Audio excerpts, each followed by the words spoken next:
Now, Sean and Reed, you work with multiple dealerships. What worked and where did you see some struggle?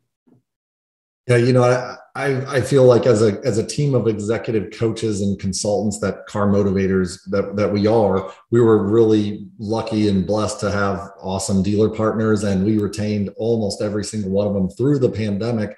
And we found ourselves able to help our dealers navigate some of those changes. And it was a blessing to be a part of the shifts and adaptations that had to be made, and be with them every step of the way.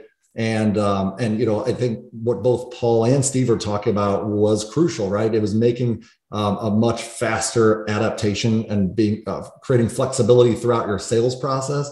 Number one, that was certainly big to be able. I mean, I remember some of those discussions where we were teaching the sales team a brand new sales process around digital retailing and how to present numbers over the internet, and teaching the BDC manager to be able to desk deals, and the massive influx of leads from the East Coast that Steve was referring to, that was real. And not only did the volume of leads multiply, but generally speaking, staffing levels were pretty low. I thought one really big thing that came out of this was our dealers were bringing their personnel back to the stores. Generally speaking, in a pretty systematic way, you're going to start with your most effective sales consultants. And I think what we learned was that, dealers can be very successful with a leaner staff.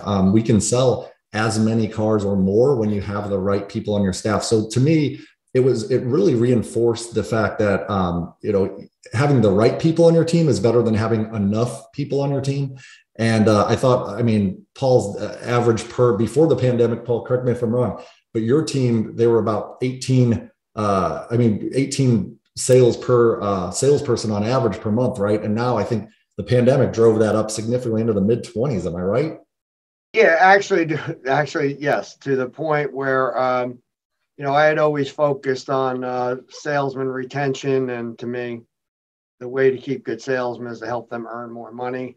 So that's always been my MO. And I just keep going back to how much easier is my life with a qualified salesman? How much easier is my manager's life to have a qualified salesman out there? So I always focused on productivity, but I focused on it from the bottom up through my salespeople, actually.